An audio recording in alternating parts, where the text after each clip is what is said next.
लेकिन ताल बहुत पहले से वो ठोक रहे हैं। विधानसभा के चुनाव से पहले भी ताल ठोकते थे। अब बाई इलेक्शन है तो उसकी भी भूमिका बना रहे हैं। बिहार में उनको बोनी ने तक नहीं हुआ। जो भी घटना हुआ है उस पर पूरी तरह से तत्काल संज्ञान लिया और जुडिशियल जांच कराने का आदेश दिया। जांच के बाद फलाफल जब आएगा तो दोषी एक भी बचने वाला नहीं है, चाहे दोषी कोई भी व्यक्ति हो।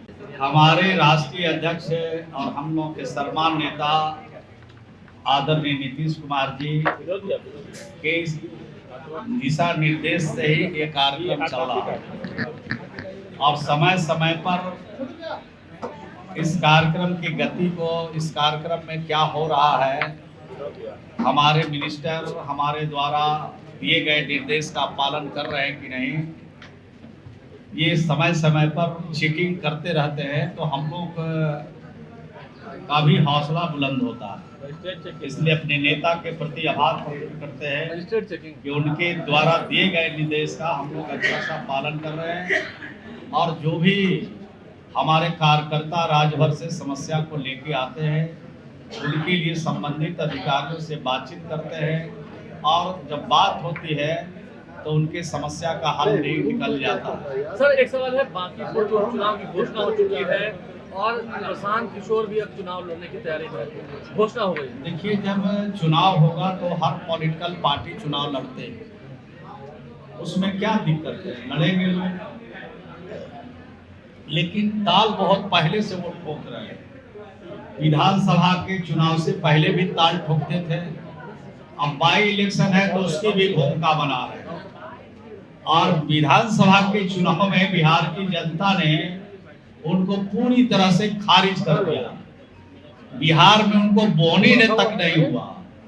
तो और जब बिहार की जनता जानती है कि ये चुनाव जो बाई इलेक्शन है ये सरकार के कामों के ऊपर चुनाव होता है और 20 साल नीतीश कुमार जी के शासन और फिर इधर माननीय सम्राट चौधरी जी का शासन में जो काम हुआ है, बिहार में काम हुआ है, इस क्षेत्र में काम हुआ है, पटना के पावन धरती पर सब काम के समीक्षा करते हैं।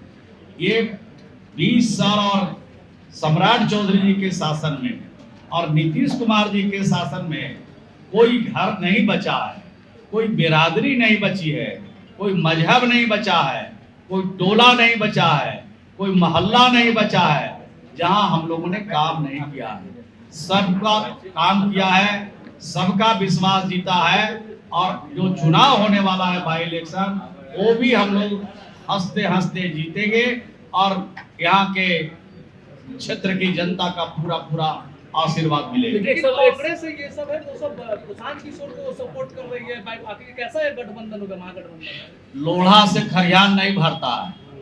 जब जनरल चुनाव में किसी को 2 गो, किसी को 1 गो, किसी को 5 गो जब बिहार की जनता ने दिया तो ये बिल के हम लोग का कुछ बिगाड़ नहीं सकते है। बिहार की जनता मालिक है और इस क्षेत्र की जनता मालिक है। जनता तय करेगी। ये नाम और गठबंधन करने से कुछ फायदा इनको होने वाला लेकिन सर एक सवाल वो खड़े कर रहे हैं कि नीतीश कुमार को जनता ने मैंडेट दिया था, बीजेपी ने नीतीश कुमार को हटा दिया, अब मौका है बीजेपी को सबक सिखाने का, प्रशांत किशोर बोल रहे हैं। देखिए, वो तो तरह तरह की बात बोलेंगे और उतनी बात का जवाब हम लोग कहाँ से दे पाएंगे। लेकिन इतनी बात मैं कह सकता हूँ कि जो आपने प्रश्न किया ये सही था। नीतीश कुमार जी के नेतृत्व में चुनाव हुआ और नीतीश कुमार जी के नेतृत्व वाली जो चुनाव हुए उसमें बड़ी बहुमत एनडीए को मिला। लेकिन नीतीश कुमार जी ने ही सम्राट चौधरी जी को मुख्यमंत्री बनाया और भाजपा को समर्थन किया नीतीश कुमार जी। तो मैं समझता हूं कि नीतीश कुमार जी का जो काम है, उनका जो विचार है, उनका जो व्यवहार है, वो किसी का कर्जा रखते नहीं है, सूद के साथ लौटाते हैं। उसी प्रकार से जितना दिन भाजपा ने उनको समर्थन किया, मदद किया, पूरा सूद दर सूद के साथ उन्होंने लौटा दिया। ये भारत तिवारी काउंटर में कल मंत्री बिहार सरकार की तरफ से पहली बार वो अशोक चौधरी वहां गए, उन्होंने सरकार के ऊपर भी सवाल खड़े किए और ये भी वो कह रहे हैं कि उनके परिजनों ने ये बताया कि वो बंदूक था वो नकली था। अब नकली था कि असली था, जो लोग गए हैं वो नकली कह रहे हैं, असली कह रहे हैं, उनसे पूछिए। मैं इतनी बात मैं कह सकता हूं कि बिहार की सरकार और बिहार के मुख्यमंत्री ने जो भी घटना हुआ है उस पर पूरी तरह से तत्काल संज्ञान लिया और जुडिशियल जांच कराने का आदेश दिया और इम्प्लीमेंट भी किया। और जो हमारे हाई कोर्ट के जो हमारे रिटायर्ड जज हैं वो जा करके वहाँ पर जांच भी कर रहे हैं। तो जांच होने दीजिए, जांच के बाद फलाफल जब आएगा तो दोषी एक भी बचने वाला नहीं है। चाहे दोषी कोई भी व्यक्ति हो, चाहे सरकारी हो चाहे गैर सरकारी हो, कोई बचने वाला नहीं है। थोड़ा धैर्य रखिए। और प्रेस और मीडिया के भी भाइयों से मैं अपील करना चाहता हूं कि जो सरकार का निर्णय है उस निर्णय को आने दीजिए और जब निर्णय आ जाएगा तो आपको स्पष्ट पता चलेगा कि दोषी कौन है और दोषी के खिलाफ सरकार कानून के हिसाब से कार्रवाई कर रही है कि नहीं। मामले में एनडीए बटा हुआ क्यों दिख रहा है? अशोक चौधरी कह रहे हैं कि जीतन राम मांझी तोड़ने के काम कर रहे हैं और आपके पार्टी के विधायक हैं जो उनकी निजी राय हो सकती है, हमारी पार्टी की राय नहीं है, सरकार की राय नहीं है। जो लोग इस तरह का कृत्य कर रहे हैं उनको समझ बूझ करके बातचीत करना चाहिए या समझ बूझ की बातचीत रखना चाहिए। बटा हुआ क्यों दिख रहा है सर इस मुद्दे पे? बटा हुआ कोई नहीं है। अगर कोई संवेदना व्यक्त करने जा रहे हैं तो निजी तौर पर वो जा रहे हैं। पार्टी अपने हिसाब से काम कर रही है, सरकार अपने हिसाब से काम कर रही है।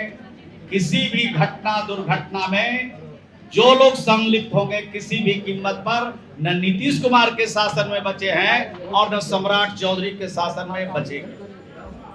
धन्यवाद।